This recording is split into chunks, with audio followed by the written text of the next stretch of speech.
Blog Talk Radio.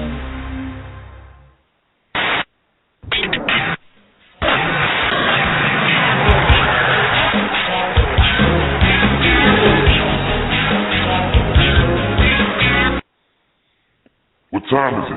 WH Radio.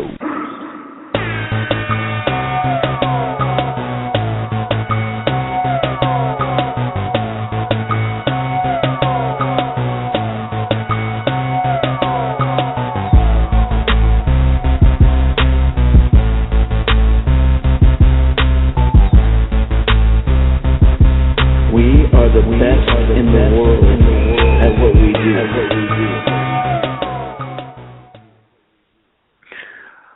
Welcome to WH Radio. I am Skits. And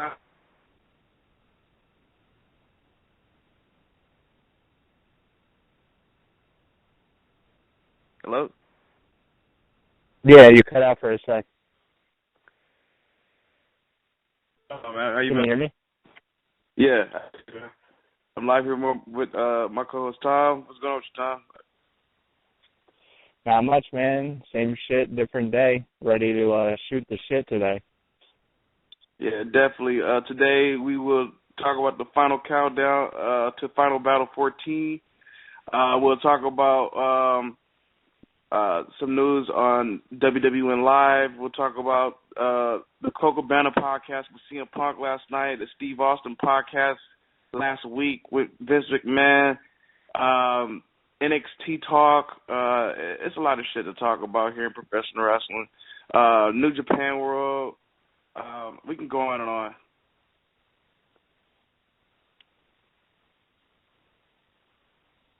Yeah. Tom, are you there? Start. Yeah. Yeah. All right. I don't know what you wanted to start off with.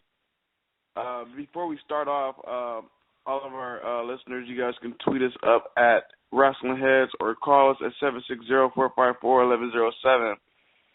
But yeah, man, we need more callers. I feel like I know people listen to the show. Come on, call up, let your voice be heard, talk about anything you want to talk about. We'll be glad to talk about with you. I know they're definitely listening because I know we had Ruby Ray's, Santino's own, listening last night to the podcast with Tyler Bateman. So we got listeners listening to us. Maybe they just don't want to get involved, but they can tweet us if they're scared, you know. So I'll get to the hood. Get on your phone, call us up. Let's talk some wrestling. Let's shoot the shit. I'm always down to shoot the shit, and it's one thing that I would like to start off by shooting the shit is talking about the whole new WWNLive signs a new multi-year deal with the Great Wall, which I was watching one of their shows earlier. I think this is a good deal for them, but it also could change a lot of things. What I mean by change a lot of things, they have a lot of indie guys, top indie guys that wrestle for WWN that do other work at other indie promotions, which can change shit. Like, you know, you have AR Fox that works for CZ Dub. You know, you got, Rich Swan, who sometimes does some work with PWG. You got Ricochet, who does work with PWG. Gargano, who does work everywhere. Smash. AIW. You know, I was talking to the guys the other day, and my thoughts were, you know how the talks about Ring of Honor guys not working with PWG after next week's show, is it a possibility that, you know, guys from, you know, Evolve/Dragon Gate would not be working with PWG also? Yeah, this deal could, you know, definitely change some things, switch some things up.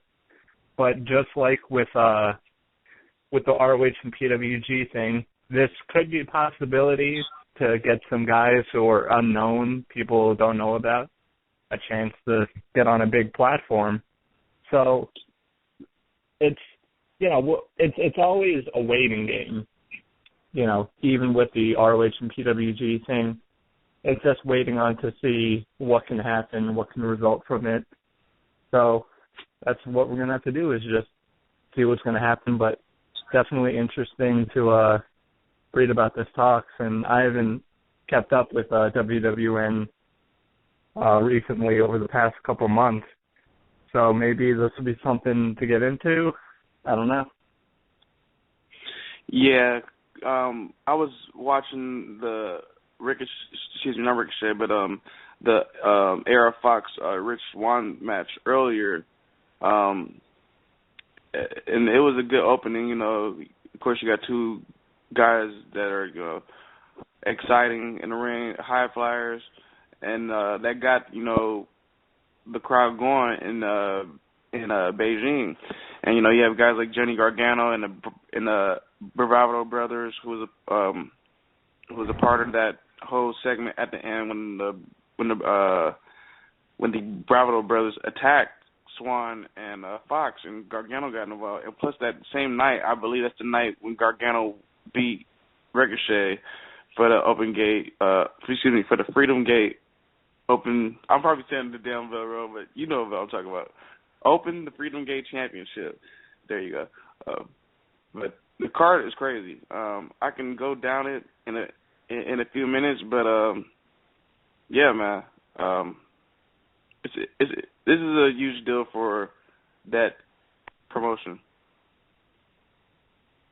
Oh yeah, without a doubt. And I'm actually really surprised that this is really the first time a company has kind of invested itself into expanding into China. China is the biggest country in the world, over 1 billion people there, and, nobody's tapped into trying to get into that market yet. I don't know what China, what their opinions about wrestling, if people are interested in that. Obviously they are, because of when WWN just went over, people flocked out to see all these guys. And, it's not like these are WWE or TNA guys where they have a market to reach into China. These are, high-ranking indie guys, but they still, sold out pretty well over there in China. So it's definitely, surprising that WWE, TNA, no other wrestling organization has tried to tap into China as much as WWN is doing. Yeah, just listen to, the guys who all got, picked to go over there. Rich Swann, AR Fox, Chuck Taylor, Biff Busick, Timothy Thatcher. You got Eva Lise, Mia Yim, Sue Young. Who else? You got Trent Beretta, Caleb Conley, the Bravado Brothers. You got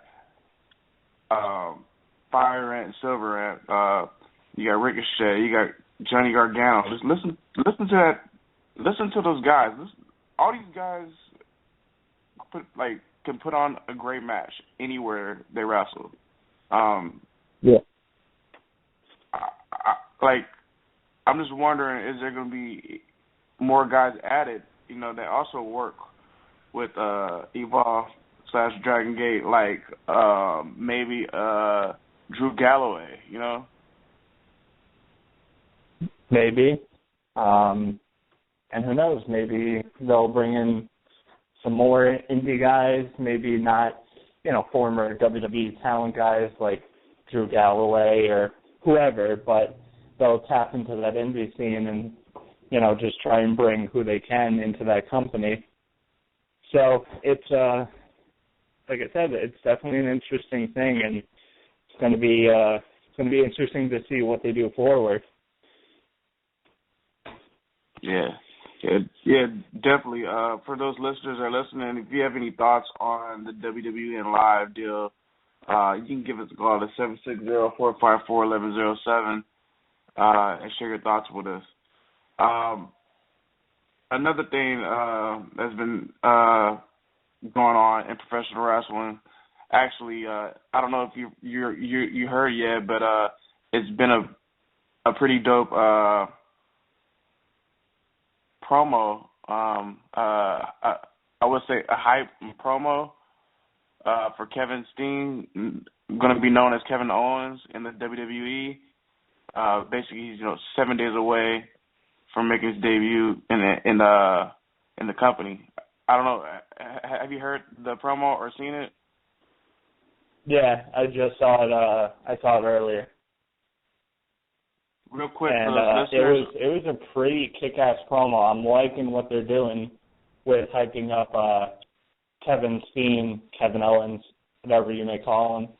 They didn't change his character that much. I mean, Kevin Owens is basically still Kevin Steen. He's probably gonna, swear less and, maybe not, bleed and do as much, hardcore matches as he did on the indie scene. But, I mean, Kevin Steen was a guy who just fought people and kicked people's asses, and that's the vibe you get from Kevin Owens.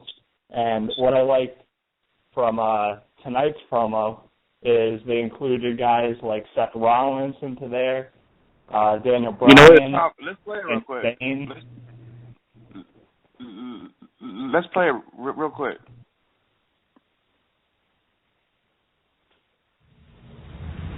I have fought tooth and nail for 14 years to get to the WWE. I battled Seth Rollins, spent time with Seth Rollins. They called him first. He is the future of the WWE. Seth Rollins. Was part of a tag team with Daniel Bryan. They called him first. Daniel Bryan has done it. The impossible dream has become reality. I met Adrian Neville in 2006 in England when he was just an inexperienced kid. They called him first. Yes, Neville's got it. Adrian's got the title. I traveled the world for 10 years with Sami Zayn. I consider him my best friend, but they called him first.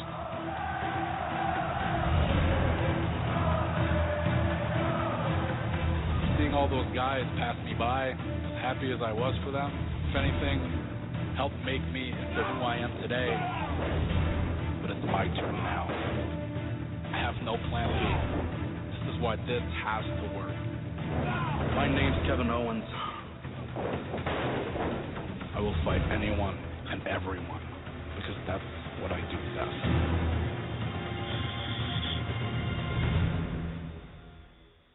Thanks for sitting.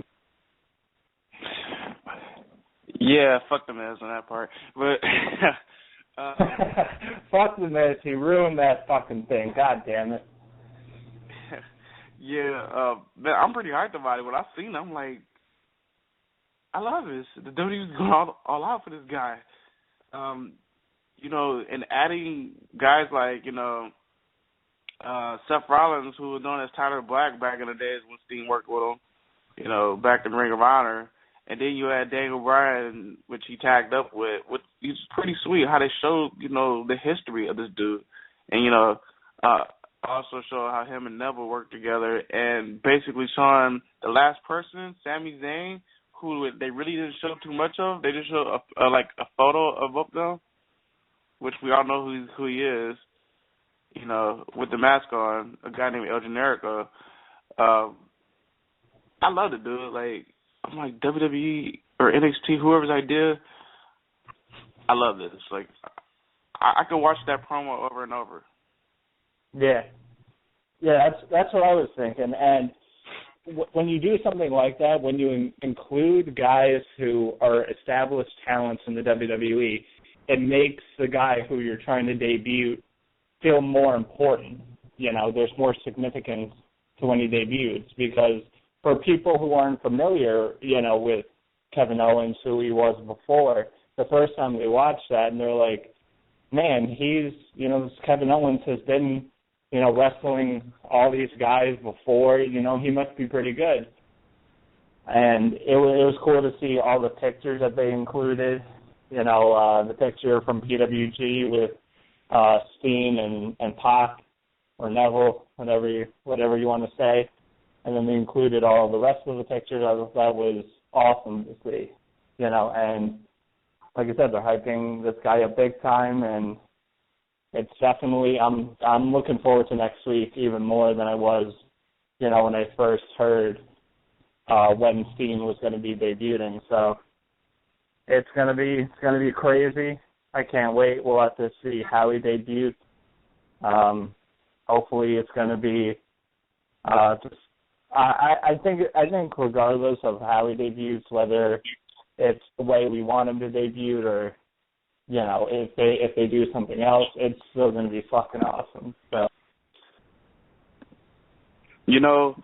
One thing I like about what the WWE's been doing with their NXT guys has been hyping these guys up. Like if we start back with Kenta, he was known as Kenta when he first came in, changed his name, which is pretty sweet because they basically respect these guys, these new guys that have came in to the WWE, like Devitt. They hyped it up, basically letting people know, like, he's wrestled at New Japan. They mentioned it plenty of times. I want to say Albert has, because Albert, used to wrestle with New Japan himself, which is sweet how he, hyped it up over there. Hyped those two guys up who wrestled in Japan, and then you got Kevin Steen who came in, and then you're hyping this guy up too, which is sweet. They're basically showing respect to these guys, which is a good thing. I don't think it would have worked out if they brought these guys in. It's like nobody's. You know what I mean? Yeah, I can see your point from that. I think it's awesome what they're doing. I think this is really the first glimpse we're getting from where the WWE is acknowledging that these guys have had careers outside of WWE, because when guys come in, they're just they debut them as just that person. When Punk first came into ECW, they just had him doing promos about being straight edge and all that stuff, but they never acknowledged that he was wrestling in Ring of Honor and he wrestled all across the world. They never did that. They never did that even when Neville and Sami Zayn came in. They just kind of threw those guys out there and said, all right, here's Sami Zayn, here's Adrian Neville. And then their characters built up from there. So this is really the first time we're getting to see guys, being acknowledged that they've had wrestling careers outside of the WWE before and establishing them as big-time talent before they even debut.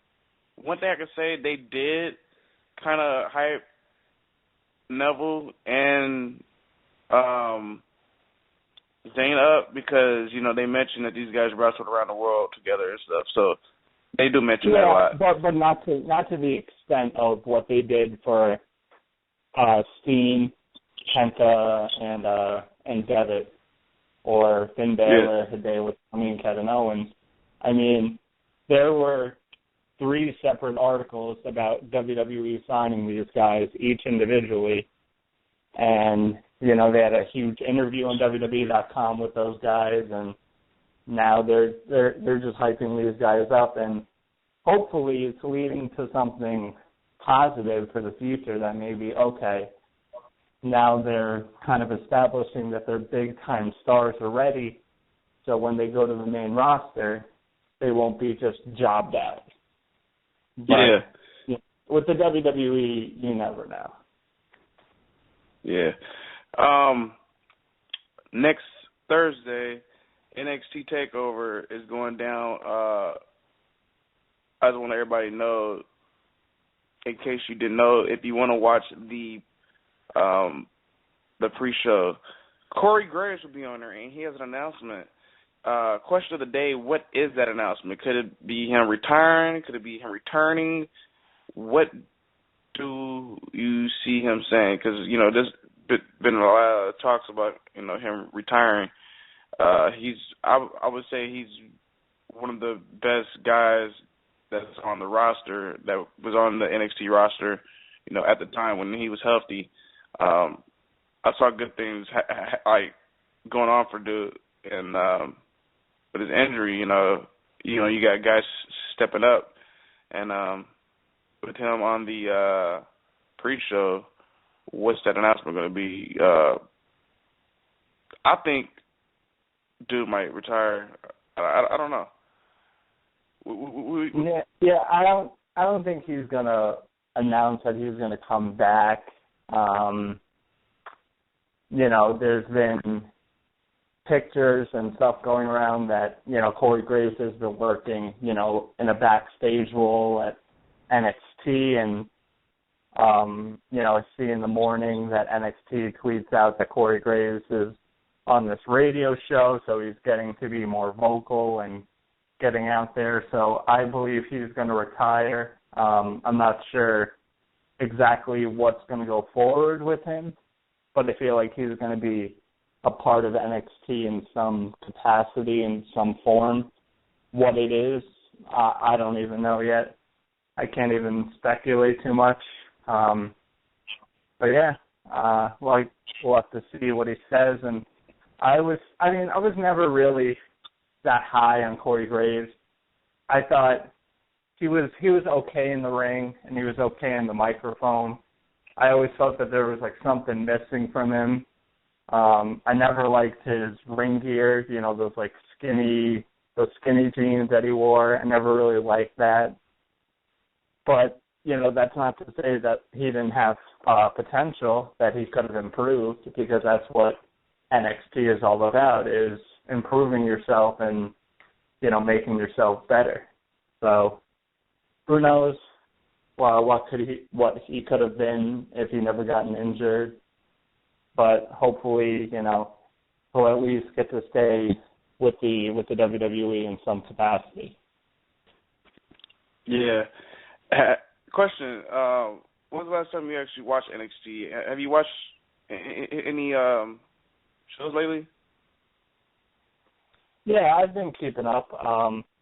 If I miss an NXT, I'll try and catch it over the weekend that I miss it. Last week, I missed last week's show, but I caught it over the weekend. I think I watched it Saturday. So yeah, NXT. There's a team that I want to talk about with you. There's a team that I want to talk about with you. There were some things on the show that I was liking too. So let's talk about it. Yeah, one thing that I want to throw out there, because I know I'm probably going to be on the show next week to even talk about it, but the Vaudevillains, dude, fucking over. I love those guys. I've always been a fan of the Drama King, Aiden English. So, him and his tag team partner together as a squad, and their little promos and stuff, I'm loving it. And I see them as the next NXT tag champs. I was talking with some folks earlier, and they disagree with me, but they're really pushing these guys over there at NXT. What's your thoughts on the team? I like the Vaudevillains. I liked their whole gimmick when they first debuted. I think it was back in June or July. I can't remember the exact date, but around 6 months ago. I liked the whole idea and the whole concept. And when they came out, the camera was black and white and that whole thing. I thought it was something different, something unique, and their characters are definitely very different from what you see from anything else. I like both guys. I think English and Gotch both have a lot of talent in the ring.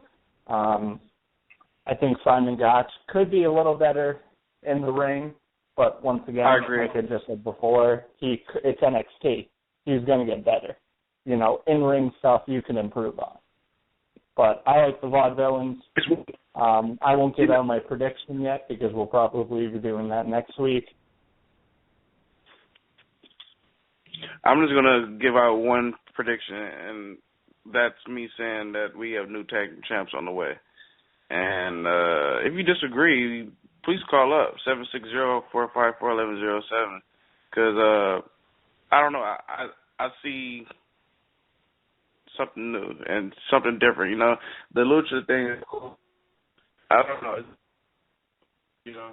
Yeah, you wanna... I like the Lucha Dragons, but they overdo the Lucha thing like so much. Even in their theme song, the first 10 seconds of their theme is that Lucha chant. It's like you're overdoing it. You know, you can have the crowd chant it or whatever, but I think with WWE, even if it's NXT, if there's a catchphrase, they overdo it. And then it becomes kind of like stale after a while, and you're just like, all right, come on. But I like both the Lucha Dragons and the Vaudevillains. I think, you know, the Lucha Dragons eventually need to split up and Kalisto needs to go on his own. But I feel with the Vaudevillains, they need to stay a tag team for a long time. I feel like these guys could work, good guys or bad guys. And when they go up to the main roster, I feel like they could stay together. And I feel like their gimmick could work on the main roster. But with WWE's writing on the main roster, I can never be too sure, you know. You know, I definitely agree with you on that, Tom, because the Vaudevillains, I think you got to keep those guys as heels. You can't put those guys as faces, you know, and they will work out, you know, as another tag team. And there's been other tag teams, speaking of tag teams and NXT, the squad, I don't know the name of their team, but I know it's Dillinger. I think that's his name. Yeah, Ty Dillinger. Yeah, Ty Dillinger, and I'm not sure what his tag team partner's name is. I think isn't he teaming with Buddy Murphy? Yeah, Buddy Murphy. Yeah, Dillinger and Buddy Murphy, they have like some potential as a tag team also. They haven't really pushed them as much yet as they, you know, are doing the Vaudevillains or the Lucha Dragons. So, but I like how they're creating new tag teams, which is something cool, you know, because we see the Ascension busy right now, and, you know, right now they paired up, you know, Kenta and Devitt, so but I'm a big fan of the tag team division. Yeah. Yeah, I'm liking what they're doing. I'm liking that they're at least paying attention to the tag team division, and it feels somewhat important, you know. At least they're not treating it like a complete joke, you know. You know, this match between the Lucha Dragons and the Vaudevillains actually feels like an important match, not just a regular old tag team match, and the titles are on the line. Right.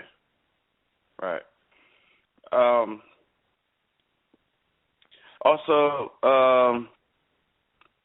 another thing I've been loving, and we've talked about, I think we put this guy over on the show a lot, but Tyson Kidd, this guy, him and Devitt put on a hell of a good match, and you know, of course, we talked about this the week before, that, you know, we saw some interference in that match, but Devitt and Kidd, they had to go at it again. They had to have a round two because they have good chemistry. Oh, yeah, I think so. Obviously, both great wrestlers in the ring. Their match last week was freaking awesome. And then this week it was, you know, Baylor and Atami taking on Tyler Breeze and Tyson Kidd. Another solid match, you know, 4 great workers in there working together. You can't go wrong with that. But hopefully we can see some more matches. I'd like to see Atami versus Tyson Kidd. I feel like they could work together pretty good. They could put on definitely a more technical match than maybe a Finn Balor versus Tyson Kidd. And even a guy like Tyler Breeze, I like to see Tyler Breeze go one-on-one with Finn Balor. I feel like they could probably have some good chemistry as well.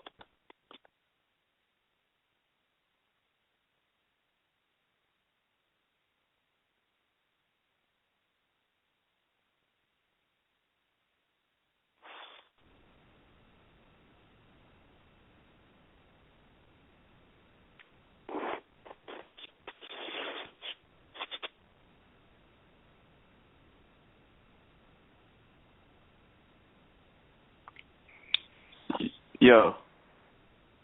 Are you there? Hello? Yeah, I'm here. Where'd you go? I don't know. You know, my phone went out. If that ever happens again, just fucking promote the fucking website or some shit. If one of us ever, like, you know, lose connection, just talk. Yeah, I man. tried saying something, but it wasn't like nothing was coming out. But next time it does go blank, and if I don't hear back from you, I'll keep going. Yeah. Another thing, what I want to see more on NXT is more Hideo Itami singles matches. I feel like he's in a lot of tag matches, which is, you know, not bad, but I think the fans need to see him as a solo guy too, because I don't even think he's wrestled a couple guys in solo matches, and it's been guys like fucking Justin Gabriel. Like, come on now, you know? I want to see him wrestle somebody that can actually go. I think there's a good chance we'll see that moving forward. I think they were just kind of, you know, introducing him to the WWE, you know, because his style's a lot different. So they just wanted to kind of get him in there. And, you know, when you work a tag team match, it's a lot easier than working singles matches. So that's just my speculation. But hopefully now, possibly after the next NXT Live special next Thursday, we'll be seeing some more Hideo Itami singles matches, because there's a ton of possibilities they could do with possible singles matches or feuds with the guy. Yeah. We've been talking about a lot of NXT because NXT's been fucking good. Another thing I've been wanting to talk about, I'm not a big fan of these guys, but the Bull. And I'm stuck here. What's the other guy's name? The other guy that's jobbed. He jobbed all of this. Huh? Baron Corbin? Yeah, Corbin. Yeah, Corbin and Bull, like, I see these two feuding soon, which would be, I think it would be good for, you know, guys like that, you know. Somebody I know mentioned, like, these guys are, like, having Ryback matches on NXT, which I thought was funny. Yeah, I think they're going to have a match at TakeOver, but I feel like they're definitely more high on Baron Corbin than Bo Dempsey. I think they're going to be pushing Baron Corbin pretty heavily. I think they see him as a guy that they want as a champion sometime in the future. So I feel like it's going to be I feel like it could be a squash match even with, you know, a guy like Bo Dempsey. But they've been just, like I said, building Baron Corbin up like a complete monster. So, but I'm liking Corbin. Obviously, he's still a little green in the ring. We still haven't seen what he can do in matches, you know, that aren't 20 seconds long, because he's just been squashing guys. So hopefully, you know, sometime soon enough we'll be able to see what he can do in a longer match and what they do with this character going forward. Yeah, definitely. There's a lot of shit been going on in NXT. It's been good. It's been a good product. We also didn't talk about. I mean, we talked about this when it happened on Twitter. We saw about it, but tonight Mia Yim was on NXT. I was just about to go to Mia Yim. There we go. So I was so pumped to see her on NXT, even though, you know, she was basically, you know, portrayed as a jobber. I don't care, you know. She still kept her name. Yeah, that was pretty cool. And, you know, it was so cool to see her get her name out there, see her in there, and hopefully this gives her a chance to maybe come into the WWE one day, because she could do good in that company. And, you know, Lord knows WWE needs more credible women's wrestlers. Amen. The fuck, man. But yeah, her and Charlotte basically went at it. And just what Tom said, you know, top, so Yeah, you got to make the champ look strong. So, how about Sasha? Her new attitude. She's on a whole nother level right now. Like she's fucking money, dude. I'm gonna say it right now. I'm gonna just share my prediction because I know I'm probably gonna be on a show and you guys do the predictions. But she's your new NXT Women's Champ. Yeah. I won't give out my prediction, but very, very good possibility. I'm loving Sasha Banks. I think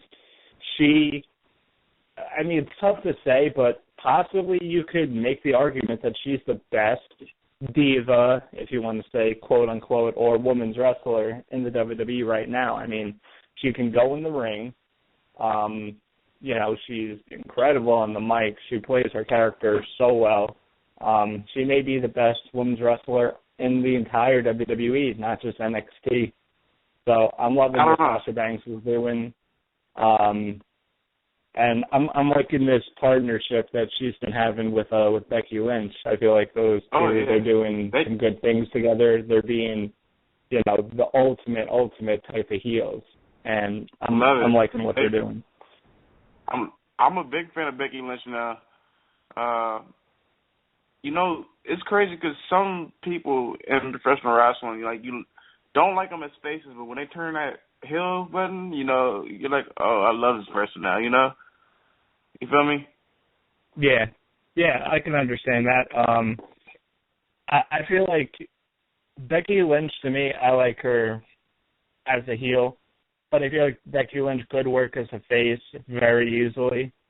I feel like she could be kind of like Alita, kind of in the sense, but a girl like Sasha Banks needs to be just heel 100% of the time because she just works at the full potential, and I could never see her, being this good, goody two-shoes or, smiling little face, whatever they would put on her.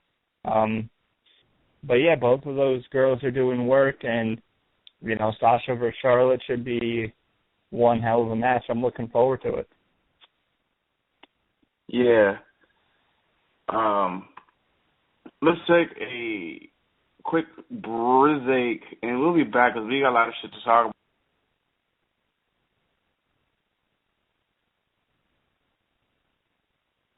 Four Corners Radio is the home for the best professional wrestling and independent wrestling. Discussions and coverage. Billy, Ant, Martin, and Sam bring you three of the best podcasts every week. The Four Corners Raw Roundtable, the Indie Project, and the Saturday Freestyle. Along with the podcast, FourCornersWrestling.com is designed with all wrestling fans in mind. Feature articles, videos, the weekly shows, and much more. Four Corners and Wrestling Heads are teaming up to bring you wrestling's next revolution. Are you ready? This is Ring of Honor superstar Nigel McGuinness, and you are listening to Wrestling Heads Radio Show. So stay tuned, you wankers. Stay tuned, you wankers, ladies and gentlemen. We're about to do our fucking final battle countdown predictions. Final battle. Are you going? That's the question, real quick. I can't. Fucking. Do you know how pissed I am? Goddamn fucking work because of all the shit that's going on. There's a whole bunch of crazy sales that's going on, and they put me on, and I'm pissed. But I had some other family stuff planned even if I didn't have work planned. So unfortunately it won't be at Final Battle, but I'm going to be ordering it on pay-per-view. I want to be supporting Ring of Honor. I'm looking forward to it, and the show's looking good. They're at a new venue. I'm looking forward to see what it's like, and hopefully after this they announce another trip to New York City, and I'll be able to go. And Final Battle, they definitely hype up pretty well. It's a quote unquote biggest show of the year.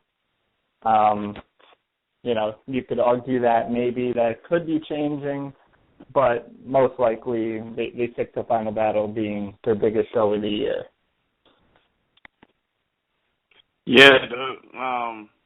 Crazy card. A lot of good matches, I'm pretty sure, just going to go down the line. Where do we start is the question, because Jesus Christ. Thank you, Ring of Honor, for booking another good pay-per-view. And I know these guys are going to live up to the hype because these guys are all pros at the shit. So we might as well start off with the new match that just got booked. I believe it's a four-way. I believe we have guys like, you know what? Let's go. I'm going to start with another match real quick. All right.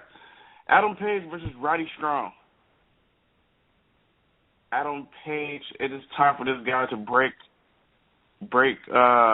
away in this match with Strong. We already know what Strong can do.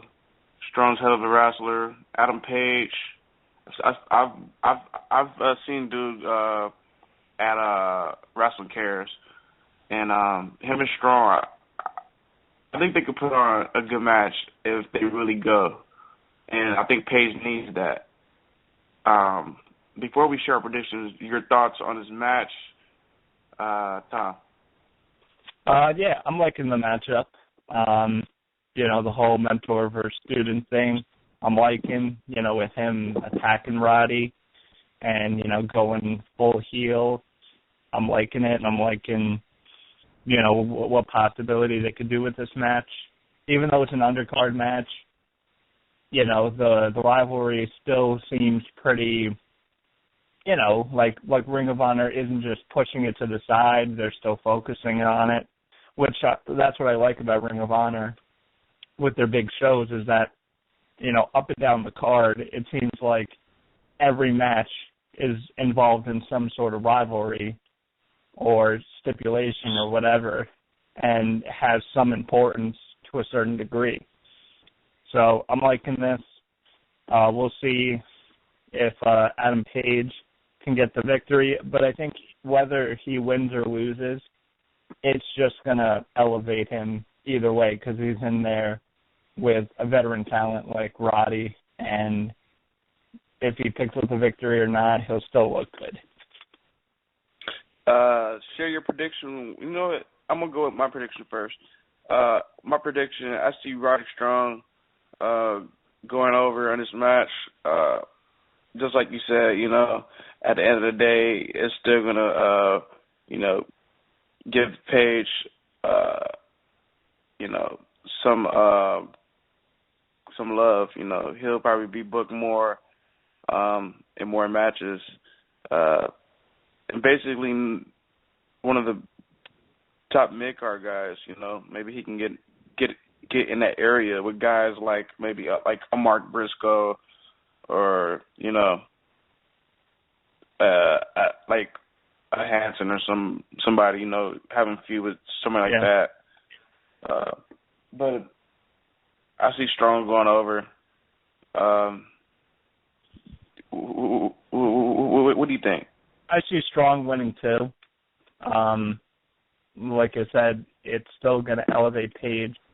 But what I think is going to happen eventually down the line is that BJ Whitmer and Jimmy Jacobs are going to get really frustrated with Adam Page, and they're going to turn on him, leading to Roddy coming down and making the save, leading to a tag team feud between the four guys. So that's why I think Roddy goes over. Idea. Yeah, so I think Roddy goes over, but this is going to lead, I think, to an Adam Page face turn eventually, leading to a tag team feud between the four guys. Definitely doesn't sound like a bad idea. I'm with that. That next feud, if it happens, it sounds like, anybody would write. A smart booker. check this next match out at Final Battle. I think this just was signed the other day. 4 corners survival match. You got Hanson versus Mark Briscoe versus Jimmy Jacobs versus Caprice Coleman. I want to talk about each 4 of these guys. Number 1, Caprice Coleman. I'm looking for him. I know he's an older guy in the company. I'm looking for him to, have a good match because he hasn't been the same since the CNC Wrestle Factory broke up. So I want to see him do well in that match. Of course, we know Jimmy Jacobs, is doing his thing over there with his faction. We got Mark Briscoe, always putting over guys in the mid cards, and you got Hanson, a guy whose tag team partner got hurt, and now he's doing solo matches. Who really needs this W? To be honest with you, Hanson really needs this W, but I don't think he's going to get it. Some reason I think, Ring of Honor is going to give Mark Briscoe a bone here, and he's going to get the W. That's my prediction. Yeah, I could see that. I was going back and forth between Hanson and Briscoe. I was thinking of the possibilities. They've been teasing a Mark Briscoe versus Jay Lethal match for the TV title. So I think Mark does pick up the victory here. I'm going to go with Mark Briscoe too. And then I think it's going to lead to a TV title match down the line if Matt Sydal doesn't beat Jay Lethal, which we'll get to in a little bit, and I'll share my predictions on that. It's funny because I feel like I've seen Mark Briscoe and Jay Lethal feud before for the TV title, and I don't want to see that. I don't want to see them go backwards. I want to see the guys go forward. But we'll see what happens with that. So that's the 4-corner match, which might be the opener or the second match. So that's another mid-card match that is booked for the show. How about this match? R.D. Evans versus Moose. Talk about that. Yeah, Moose turning on R.D. Evans and ending the new streak, cementing his heel turn and, really crushing R.D. Evans. I think that was good to do. I think Moose needed to stand out and be a big-time heel. So I like that. I liked ending the new streak. As much as I did like the new streak, I did realize it was just kind of getting old and out of play, and it was overtaking R.D. Evans' character, and that's what he was about, and that shouldn't be what R.D. Evans is about. So I like that they ended it. I don't expect this to be, a great wrestling match. It should be solid. It should be for what it's worth. I'm not too sure what their direction they're going to go in. Either they're going to try pushing Moose as a big-time heel, or they're going to do where R.D. Evans is pushed as a big-time face, because people love R.D. Evans. He's been over for a while now, even, when he was a heel. So it just showed how much popularity he had, and I feel like Ring of Honor needs to kind of capitalize on R.D. Evans because he's a ton of talent. The crowd loves him. Quick question. I don't ever see him being a main event guy. I don't see him ever, competing for a world title or winning a world title. But he could be a solid mid to upper card guy, and the guy has so much talent on the mic. He's solid in the ring. So I'm going to go with R.D. Evans with this match. That's my prediction. I have a question for you. Because I'm kind of behind on the R.D. Evans Moose, turn. Who is Veda Scott with?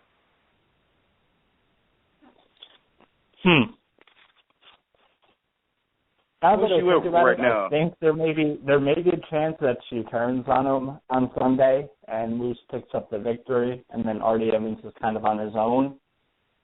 That's a very strong possibility. That's what I see. I think Vader's going to help Moose get the W and Moose gets the win. That's how I see it. Yeah, that's actually probably the way they're going to go with.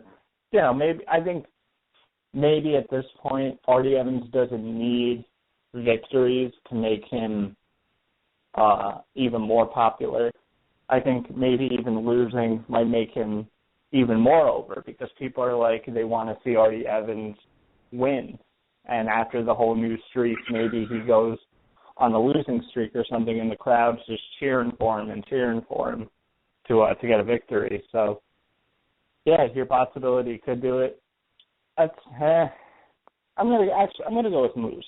Now that you mentioned Veda Scott, I actually forgot about her for a second. She could play a vital role, so I'll go with Moose. Yeah, that's definitely what I see happening. Vader's got to get involved. If Vader's not involved, why have this match? Next matchup, for the ROH TV title match, you got Jay Lethal putting his title on the line against Matt Sydal. And I see a new television champ. I know Lethal has been great this year. But I don't know. This is a hard one. Matt Sydal can win and he cannot win because from what I mean like that, what is Sydal's how's his dates going on right now in Ring of Honor? You know what? I'm gonna go with Lethal. Lethal gets a W still. Lethal's gonna retain, and we'll see what happens from there. Of course, I see Lethal getting some help in that match. Yeah, this one was a tough one for me too because, I think of how long is Ring of Honor going to keep the TV title on Lethal and who is going to be the guy to take it off of him. Because I think once Jay Lethal drops the TV title, he is going to be put into the main event scene and he's going to be competing for that world title. So whoever takes the TV title off of him is somebody that I think they have to have faith in, whether it's a veteran or a new guy, whoever. And the thing with Matt Sydal and this match is, Matt Sydal is an established star. He's a veteran of Ring of Honor. The fans like him. And this is the type of platform where you can do a title change and people are going to like it. So this one was tough. Yeah. This one, so you're going to I'm go with go with Matt Sydal. I think Sydal takes the title off of Lethal. Yeah, I'm going to stick with Lethal on this one. So, but let's move on to the next matchup. Which this I've seen this match already, and these guys are now feuding in Ring of Honor. Michael Elgin versus Tommaso Ciampa. If you haven't seen their first match at Untitled 2, I recommend you to go watch it. Hell of a match. It's not Untitled 2. It's actually at Bola. Bola. So, yeah, Michael Elgin and Tommaso Ciampa at Bola was crazy. Was it at Bola? I'm losing fucking track. But I know it was at one of these. Yeah, it was Bola night one. It was Bola. Yeah, Bola night one. Night one. Yeah, Bola night one. Elgin and Tommaso Ciampa, these guys went fucking at it. If they have that same fucking type of match like they had at Bola night one, these boys can fucking steal the fucking show. This could be a match stiller right here. To all those wrestling heads out there listening, this can be a match stiller. Elgin and Tommaso Ciampa just go to work and put on a good match like they did at Bola night one. This could be a match stiller of the night. Who do I want to win, or who I see winning? See Tommaso Ciampa going for the win. And, we've talked about this on the show plenty of times. Maybe a possibility of him getting in the Ring of Honor world title scene. think it's time for a little change up in the in the Ring of Honor World Title scene, and I'll share that a little later once I share my prediction. But I see Ciampa winning. I'm gonna go ahead and pass the buck to you. Go ahead and share your prediction with that, Tom. Yeah. These guys had a great match tonight. Won the Bola. I enjoyed it. Awesome match. I don't know if they're going to have that same type of match because, it is PWG, and when guys go into PWG, they're let free. They could do basically whatever they want. They can kick the shit out of each other. It's more wrestling based. They're not on TV. It's only DVD. So I don't know if they're going to have that same type of match, but I feel like they can still have a great match, even though it won't be a PWG style match. These guys, all they have to do is just go in there, kick the shit out of each other, throw some clotheslines, do some suplexes, hard-hitting style. It would still be, a great match, even though it wouldn't be the same type of match they had at PWG. As far as my prediction, I'm going to go with Ciampa too. He needs his victory way more than Michael Elgin, and I want to see Ciampa being pushed up to the world title scene, and that's what I see happening. I think they're going to make him a major threat in that company, so I'm going to go with Ciampa as well. Definitely. Next matchup we need to talk about, and this could be a match stiller too. Ring of Honor Tag Team title match. Listen, people, I said Ring of Honor Tag Team title match. You got Ring of Honor Tag Team Champs / IWGP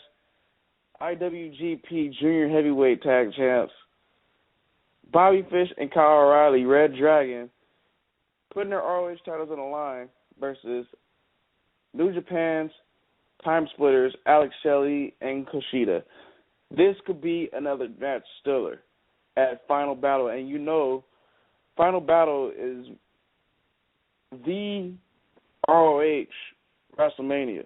So these boys are going to put on another great match. I think it's the third time. It is the third time. Third time these boys have been in the ring together. Probably two of the best tag teams in the world, and they're going to show why this weekend. Who I go with? Of course, I'm going Red Dragon, Fish, and O'Reilly. I love the Bucks too, but these guys might be the best tag team right now. Yeah, I gotta go with the same pick. I'm gonna go with Red Dragon as well. Like you said, this match, I think it's gonna be awesome. We know what these two teams can do. They're gonna go out there on that Ring of Honor stage and just tear the house down.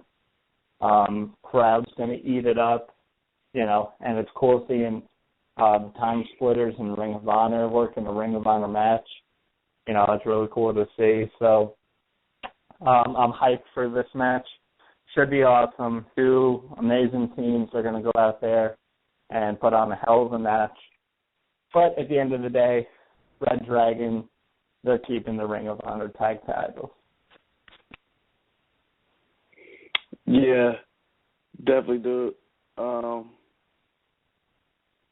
Of course, I definitely agree with you on that one. How about this one? A six-man tag team match. You got the Young Bucks and ACH going against the Addiction and Cedric Alexander. Another exciting match. I'm just shocked on, ACH and the Bucks teaming up. I thought it would be the other way around, ACH and Cedric and someone else, going against the Bucks and someone else. But I'm with this. This is going to be high-flying, exciting, match stiller type of match, as the Bucks would say. I gotta go with the Bucks and ACH in this one. It's just right. The Bucks have been putting on great matches in Ring of Honor, especially big shows like a Final Battle. So, and I think they can continue that. And real quick before I pass it to you, ACH, the first pay-per-view that Ring of Honor did. Let's not forget what he did. So, and of course Cedric Alexander's had hell of a year, and the match that he had with Strong had best in the world, and we can't forget Christopher Daniels and Cass always put on good match too. So this is another match stiller. I'm gonna go with the Bucks and ACH. Yeah, without a doubt. And this match was announced. The first thing I thought of was PWG, because it seems like something that PWG would put on. It's going to be a crazy, match-stealing, crowd-popping spot fest. And I mean that in the best possible way. These guys are going to be flying all across Terminal 5, risking life and limb just to get a pop from the crowd. City loves the Young Bucks. They love the Addiction too, but I mean, New York City they love the Bucks. They love ACH as well. I'm gonna go with them too, but I would not be surprised if the Addiction and Cedric do win. I wouldn't be surprised, but I think overall the Bucks and ACH are gonna win, and I feel like ACH is going to get the pinfall just to make him look stronger. Yeah, definitely. Definitely looking forward to a match like that. Big fan of all 6 dudes that are in that match. Next match, and this is the main event. Fight Without Honor, Jay Briscoe, Adam Cole. This feud has been going on forever. I want to say a whole year, just about. And this is where it ends. And I'm going to make a bold decision right here. And and still, Ring of Honor champion. I'm making a bold decision here, guys. Yes, I'm making a bold decision to all the listeners. And Oscar, Chris, if you're listening, anybody, Jay Briscoe retains the Ring of Honor title. Why? Adam Cole is going to the WWE. And then we get a new contender in by the name of Tommaso Ciampa to go for that title. I'm making the boldest decision here on WH Radio. I would love to see Cole as champ, but I think Cole's got bigger and better things ahead of him, and that is going to the WWE. But if I'm wrong, I want Adam Cole to win.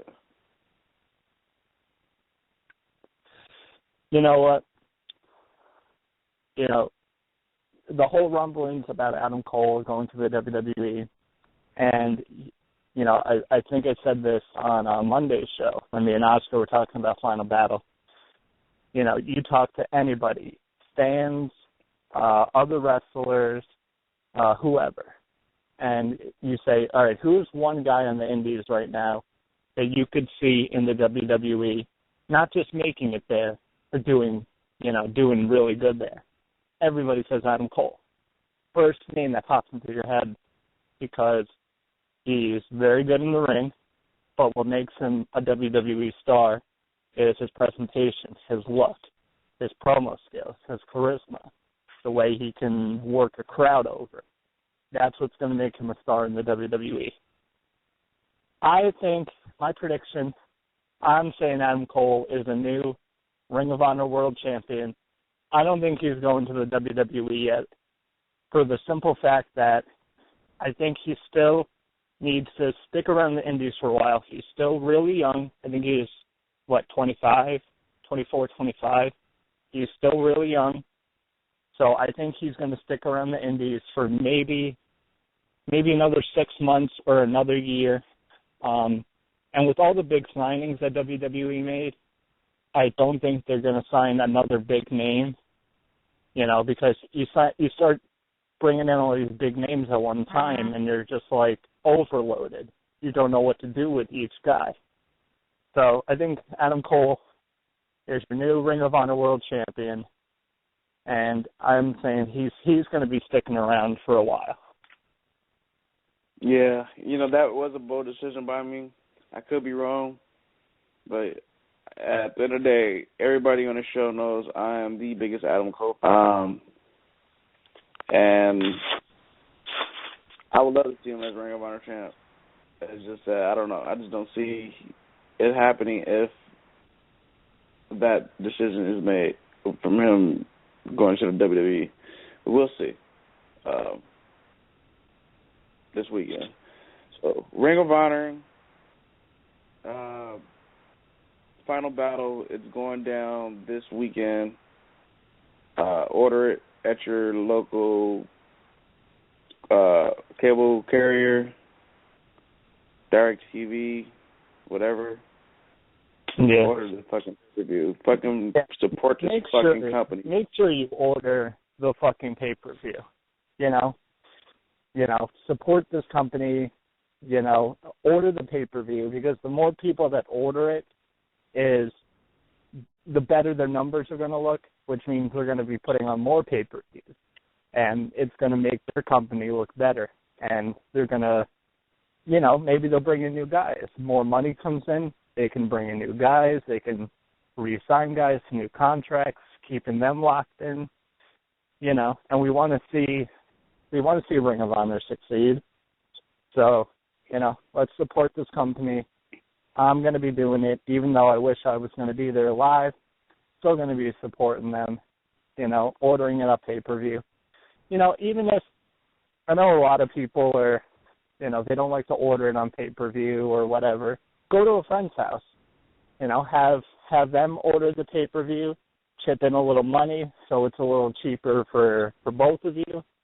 And that way you're still supporting the company, but you're not watching it, by yourself or whatever, and you're still having a good time and you're still supporting the company. Yeah, support the fucking company. I mean, Ring of Honor have done more live fucking pay-per-views than fucking TNA this year, and that is a true fact, which is sad, by the way. You can correct me if I'm wrong, people. Call me up, 760-454-1107. We need more ROH pay-per-views, and I think we'll have more in the future. So, before we head on to our next subject, ladies and gentlemen, our boy Oscar would not be on the show today. It's a long story. He'll be back next week, so we'll get into that later. So it's me and you, Tom, for today. Let's go ahead and talk about what everybody has been talking about today on Twitter. First, before we do that, let's talk about the Vince McMahon, Stone Cold Steve Austin podcast interview. Yeah, it was crazy. We were doing the show as it was happening, so I didn't really get to catch all of it. So I rewatched it, and it was just so crazy and so surreal to see Vince McMahon doing an interview, a real sit-down interview, and he wasn't holding back anything. He was, some things he was bullshitting. I could obviously see that, and a lot of people saw that. But for the most part, on most things, he was straight. He was real. And I got to give props also to Stone Cold. Stone Cold did not hold back. He let out the hard-hitting questions. He brought up some things that people didn't know if he was going to bring up. Stone Cold, he was a great interviewer, so I appreciated that. Yeah. What things did you think he was bullshitting on? First, the network numbers. The first thing that Stone Cold asked is, how's the network doing? And Vince is like, oh, it's great. The numbers are doing good. There's 97 approval rating, and bullshit. If the numbers were doing good, WWE wouldn't be pushing the networks 24/7 on Raw and SmackDown and stuff, and all the $9.99 stuff and free throughout November and all that. You know, let's be honest, the network numbers aren't what WWE wanted, and that's why they're pushing it so much. So I think that was bullshit. I think Vince was just saying that just to make it look good, because I don't think Vince wanted to go out there and say, well, the network's not doing great, you know, because he wants to make it look like the network's doing good. I think specifically the stockholders, you know, he doesn't want to scare them off and alarm them. So right away, I thought that was bullshit. Yeah. How about, you know, when they asked the UK question and he, you know, tried to, like, you know, like, go around the question? He was like, well, you know, we're working on it, or we hope to know by, you know, the beginning of 2015 and all that, and we hope to have a deal worked out. And it's just like, why don't you say the straight up truth? You know, just say, all right. And first of all, Vince McMahon should have said right then and there that, you know, to all the UK fans, we apologize, you know, for promising you the network, and then 5 minutes before you're supposed to get it, you don't get it. It was our part on that. We screwed up. We fucked up. You know, we're sorry. We're sorry we did all this. But he didn't do that. Yeah. What are some things that you liked about the show? I like the Macho Man thing. I like that Steve Austin asked, is Macho Man, you know, going to be in the Hall of Fame one day? And I saw Vince with that hesitation. You know, he didn't pause or anything. He just said straight up yes. So whether it is next year at WrestleMania 31 where he finally gets inducted, or maybe 32, whenever. So that was good to see that at least probably we'll know that, you know, Macho Man will finally take his deserving spot in the Hall of Fame. So that was good to see. You know, the one thing, there was one thing I liked, but at the same time I didn't like. When Austin talked about Cesaro, and he's like, you know, what's going on with Cesaro? And Vince is like, well, he's, you know, he's missing something. You know, he doesn't have the mic skills or the charisma yet because he's Swift. And once again, bullshit. The reason Cesaro isn't over and the reason that he's not where he should be is because the WWE isn't fucking pushing the guy. Maybe if you gave Cesaro some mic time and gave him a chance to cut some promos, maybe he would be quote-unquote better. You know, they barely give this guy time. They job him out.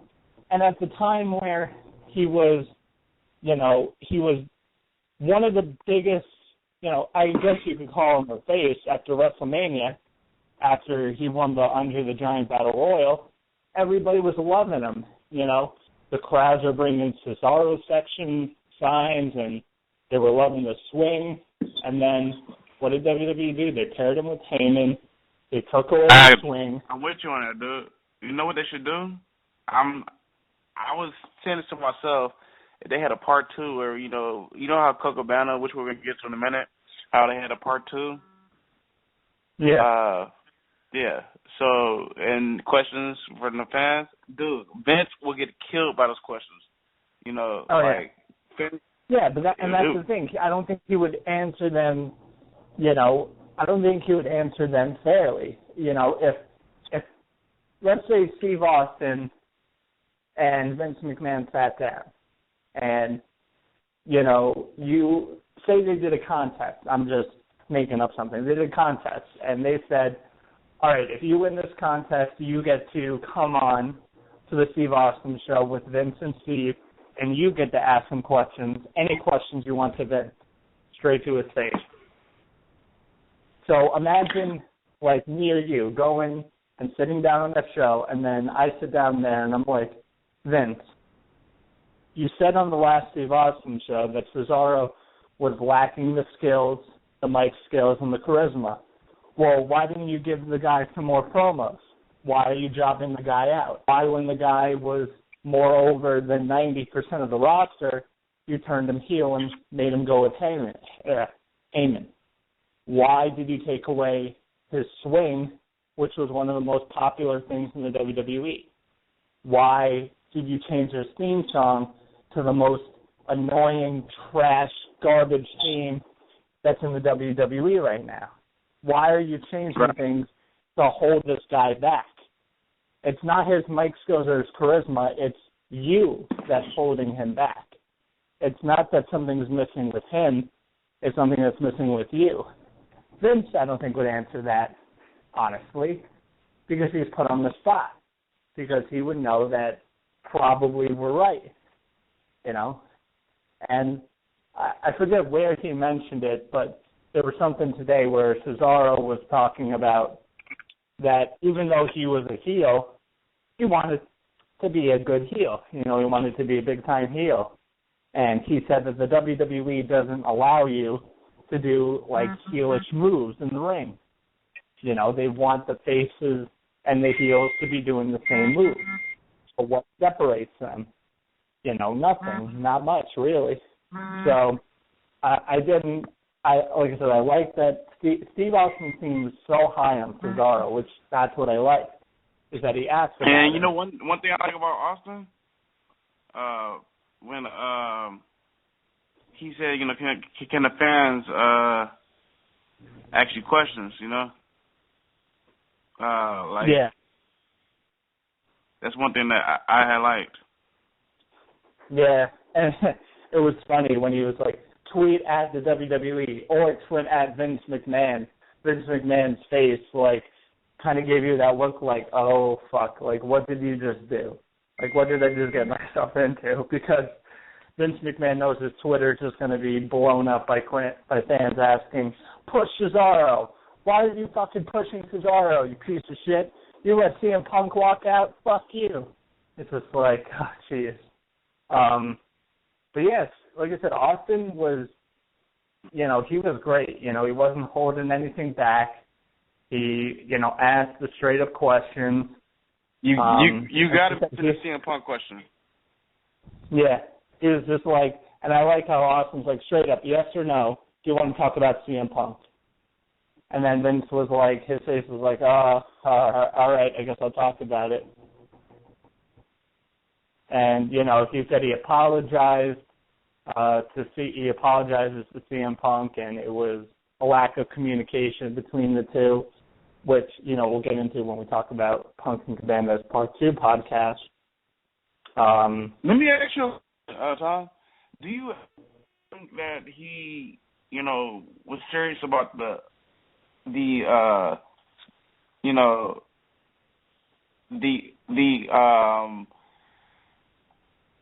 saying sorry to him that, you know, firing him on his birthday? I mean, not birthday, but his wedding.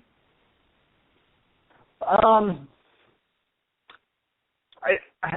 feel like there is some sincerity in him somewhat, because I think Vince really did like Punk, and he really thought of Punk as, you know, a main event guy, and he liked him. You know, I think there was more connect between Vince McMahon and CM Punk than, like, Triple H and CM Punk. You know, those two hated each other. But at the same time, what CM Punk said on this podcast today, the Part 2, is that if Vince McMahon was truly sincere, he could have called CM Punk at any time and apologized. But instead he used the Steve Austin show to make it look like he was sorry. So I don't feel, both sides have a point. I think Vince McMahon did use that to make it look like, you know, he was sorry and try to make himself look better and the WWE look better, but at the same time, CM Punk does have a point. So I don't know. Real quick before we get to CM Punk's part 2, I want to mention one thing that I did like, the question that he asked. He was like, so is there a way somebody can get you and Punk back together? He said, well, me and you got back together. Me and Hogan got back together. Me and Brett got back together. He named all these guys Warrior, which there is a possibility. We never know. We might see CM Punk next time. We'll probably see him in the WWE. It won't be in the ring, but it will be in the Hall of Fame. And who knows when that will be. Yeah, and I think, that's the thing with wrestling. Never say never. But one other thing about the Vince McMahon podcast is that Vince McMahon said that, well, he's not out of touch with the WWE. And another time I just went, bullshit. You and your writers, because Vince McMahon is still in charge of the WWE. Everything that gets written for TV goes through him. He has the final say of everything. And he feels like the fans want Adam Rose versus the Bunny, that the fans want John Cena against Brock Lesnar again, that we want to see John Cena 24/7, 365, that we don't have an idea of what we want with the product.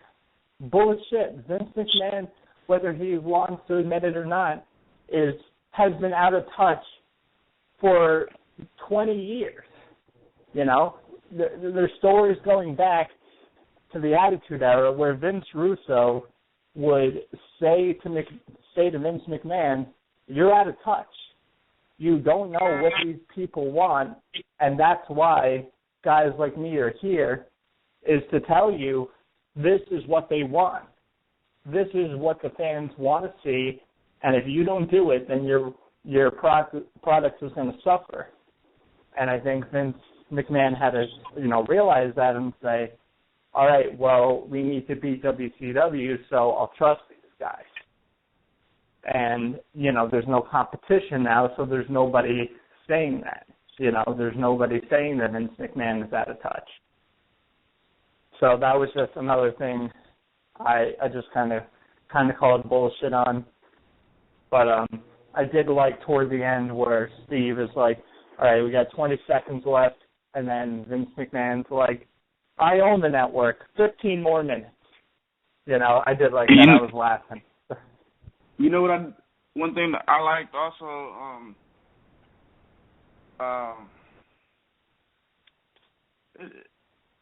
he basically mentioned the whole JR's, about him and JR not tight like they used to be, but it's a lot to talk about with that podcast. Let's talk about the Coca Cabana podcast part 2. Basically going off what Vince McMahon said, he apologizes, him getting fired on his wedding, and Punk basically just going off and saying, be a man, you have my phone number, you know where I live, he's just going off, and I don't know, I love Punk, but Punk is very hard-headed too, and I get Punk on, that's fucked up, you want to fire the guy on his birthday, I said his birthday, his fucking wedding, but I don't know. Yeah. It definitely could happen, if Vince really has some balls, call the man, maybe text the guy, something, let's squash the beef early. You don't want to beef with one of the guys that made you a lot of money. So, but this podcast was different. It wasn't like the first one. It was more of just best friends talking, Yeah. It really wasn't no shooting on guys, unless your name is Ryback. Yeah. I think you're only shot on Ryback. That's about it. And Michael Hayes. Yeah. Like, you know, part 2 was a lot more just CM Punk. He was, you know, they couldn't answer any questions because Colt Cabana's email got, you know, got completely shut down because of how many questions they got, and he couldn't access all of them. So, you know, Punk was just telling some more stories. It was, I think, a lot more calmer, you know. But going back to the whole Vince McMahon, you know, apologizing thing, and then what Punk said, you know, I come to this not theory, but I think what I kind of took away from it is I kind of got the impression that CM Punk, after his suspension, I think he wanted to go back.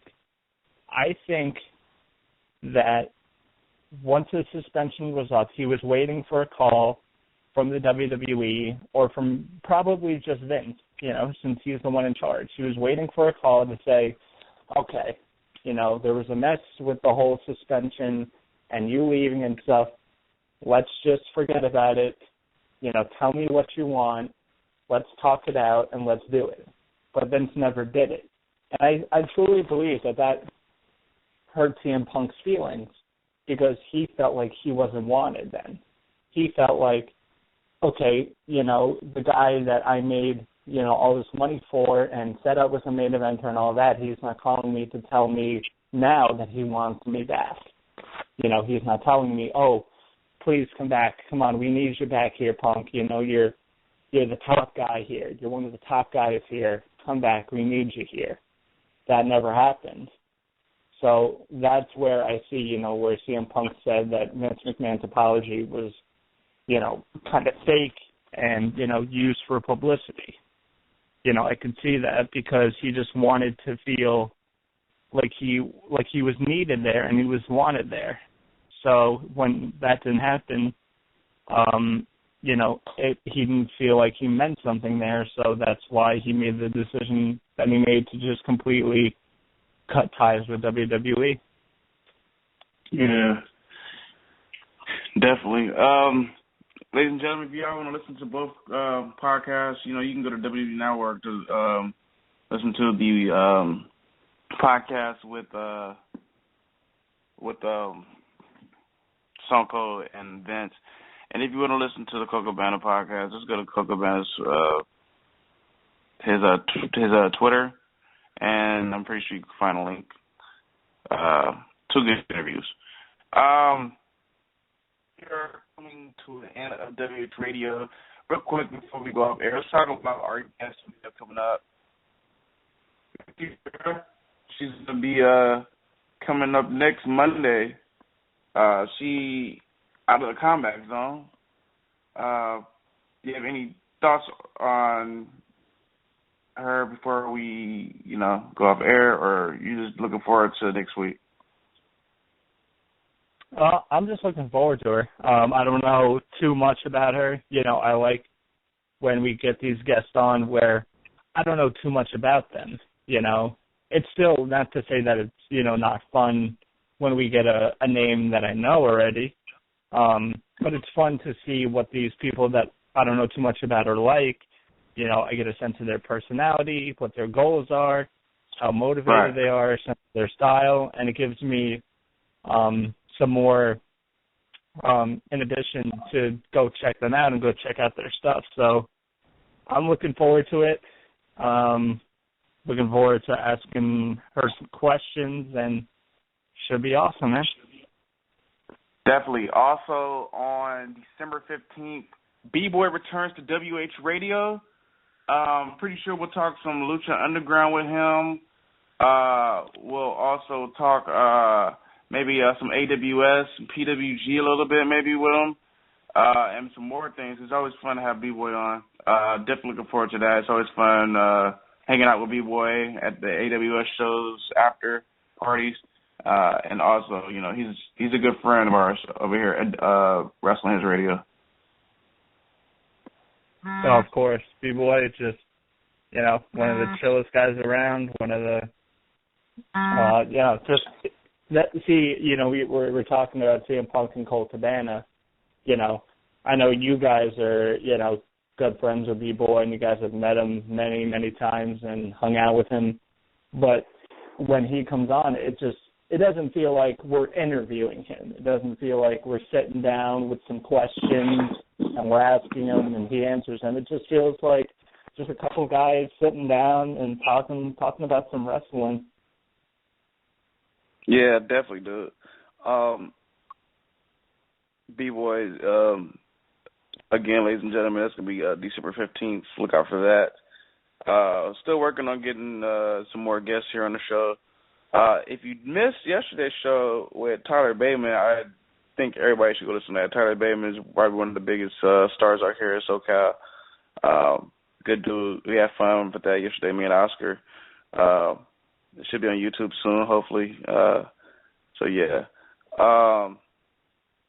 What else are we going to throw out? Oh, I want to say congrats. Congrats to Marcus and his wife. They're having a little one. That's good to hear. We get a baby girl, I believe, is what him and his wife is having, which is pretty dope. Congrats to them. Hopefully your wife is listening too, and tell her congratulations on that one. Also, before we go off air, New Japan World must order. You must get it. I've watched 2 matches already.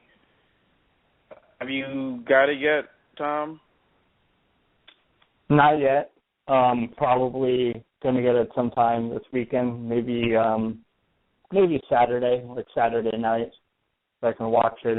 Maybe watch it then, and then I can watch it next week. But if I don't get it Saturday, I definitely want to get it next week and start catching up on some New Japan I've missed over the years, because I've only started getting really into New Japan and around like late 2012 is when I started getting into them. So, I'm still pretty new to New Japan, even though I feel like I know a lot of the product. But I think a lot of its older history is what I'm looking forward to watching, a lot of stuff in the 70s, guys like Stan Hansen, Bruiser Brody in there, watching some of Antonio Inoki's matches, and then you get into the 90s, and I mean, like I said, the 90s were such a huge period for Japanese wrestling. A lot of stuff to watch there that's going to be quality stuff, and of course, today's product is great, and going back over the past couple of years and watching some of the Wrestle Kingdoms and G1s that they got. I'm looking forward to it, and it seems like it's a steal for the price that it's at. It costs less than the WWE network, but yet you're getting a lot of stuff on it.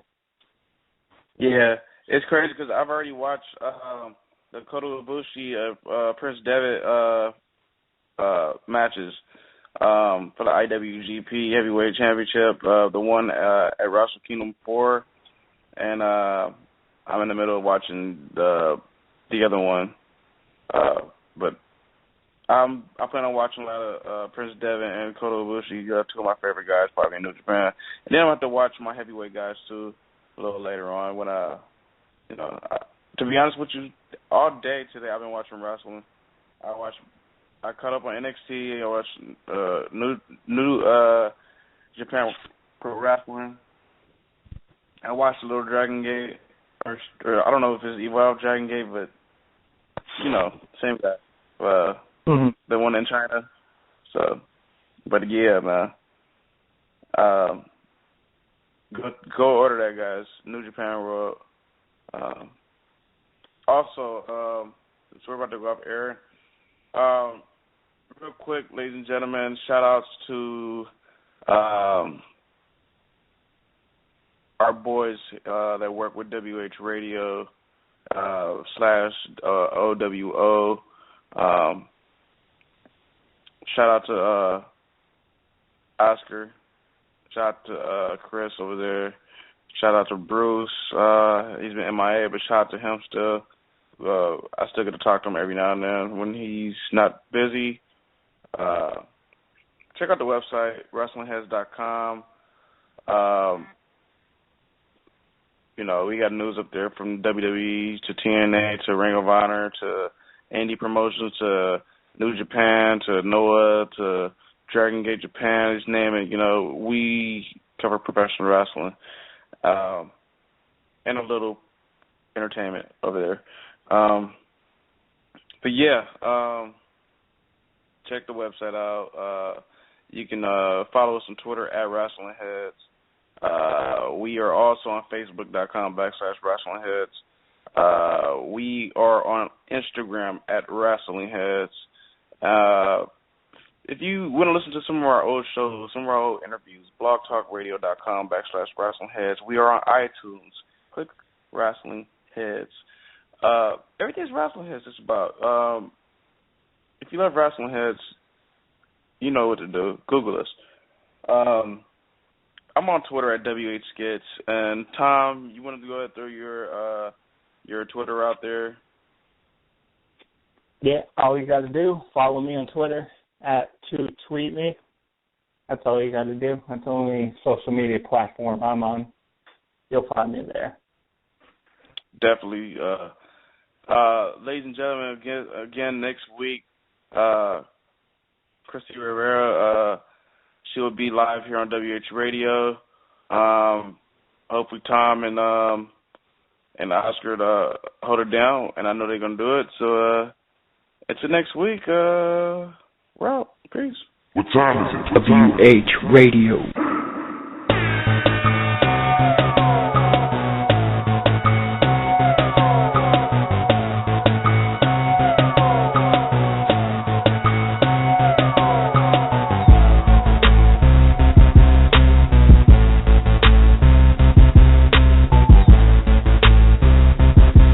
We are the best